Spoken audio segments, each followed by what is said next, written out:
Hello, আশা করি সবাই ভালো আছেন। আজকে বাংলাদেশ ক্রিকেটের জন্য একটি ঐতিহাসিক দিন। আজকে বাংলাদেশ দল পাকিস্তানকে এই প্রথম 10 উইকেটের বিনিময়ে টেস্ট ম্যাচে হারালো। এটা একটা গর্বের বিষয়। দেশে চলতেছে রাজনৈতিক অস্থিরতা এবং বন্যা, সব কিছু মিলেই আমরা খুবই বিপদগ্রস্ত। এরই মধ্যে পাকিস্তানে বাংলাদেশ দল যায় 2টি টেস্ট ম্যাচের উদ্দেশ্যে। তার মধ্যে প্রথমটিতেই পাকিস্তানকে 10 উইকেটের বিনিময়ে হারিয়ে এই প্রথম ইতিহাস সৃষ্টি করলো।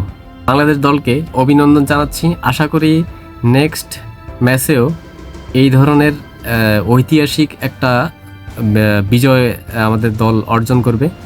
তো আজকে আসলে ভালো করার মূল কারণটি কী ছিল? আমরা আমাদের দল যখন খারাপ করে হেরে যায় বিভিন্ন দেশের সাথে, আমরা তখন মন্তব্য যখন করি যে প্লেয়ারদেরকে বকাবকি করি বা আমাদের কোচিং স্টাফ পারতেছে না, কোচিং স্টাফ আছে, ইভেন আমাদের যে ক্রিকেটের পরিচালনা প্যানেল আছে তাদেরকে নিয়েও আমরা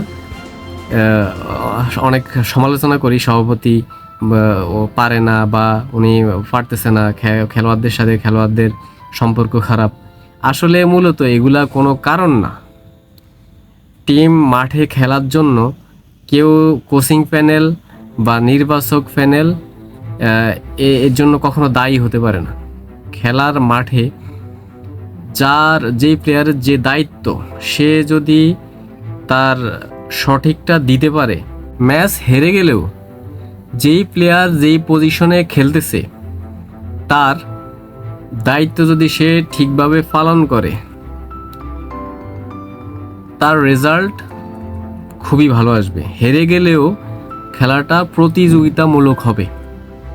আমরা মূলত কোচিং স্টাফ বা ওভারঅল সবাইকে দোষারোপ না করে আমাদের প্লেয়াররা যদি তার সঠিক প্রফেশনালিজম মেনটেন করে তার ক্রিকেটটি খেলে, তাহলে এই ধরনের রেজাল্ট আসাটাই স্বাভাবিক। এই যে আজকের ম্যাচে জয়ের মূল কারণ, প্রত্যেকটা প্লেয়ার বোলিং ব্যাটিং সবারই একটা 2টা ইনিংসে একটা ধারাবাহিকতা ছিল বলেই এই ম্যাচটি এত ভালোভাবে আমরা জয়লাভ করতে পারি। তো ম্যান অফ দ্য ম্যাচ হয়েছিলেন মিস্টার ডিফেন্ডেবল মুশফিকুর রহিম।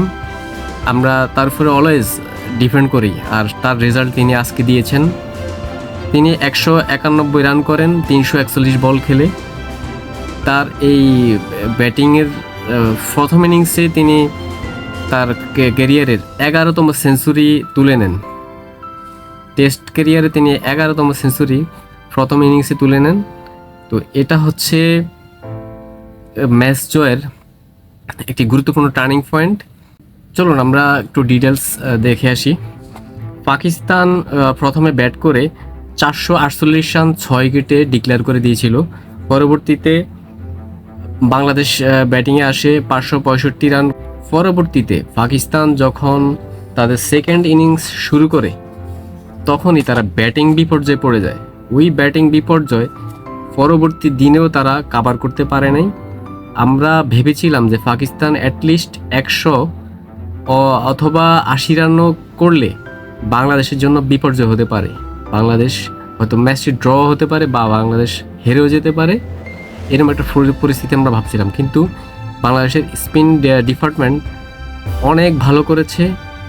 ভালো করার কারণেই পাকিস্তান পরবর্তীতে আর রান গ্রো করতে পারে নাই। এই ক্ষেত্রে তা আর বেশি বিগ স্কোর দিয়ে যেতেই পারে নাই। 29 রানে অল আউট হয়ে যায়। ফলে বাংলাদেশ তাদের 30 রানের টার্গেট, যে কোনো টিম কনফিডেন্স লেভেল হাই হয় এবং 10 উইকেটের বিনিময়ে একবারে ইজি হয়ে যায় ম্যাচটি। 10 উইকেটের বিনিময়ে ম্যাচটি জয়লাভ করে একটি ঐতিহাসিক বিজয় বাংলাদেশের জন্য। তো পরবর্তী ম্যাচের জন্য শুভকামনা রইল। আশা করি এইভাবে দাপটের সহিতই পাকিস্তানকে পরবর্তী ম্যাচে হারিয়ে বাংলাদেশ সিরিজ জয়লাভ করবে। তো আজকের জন্য এখানেই শেষ। সবাই ভালো থাকবেন। আসসালামু আলাইকুম।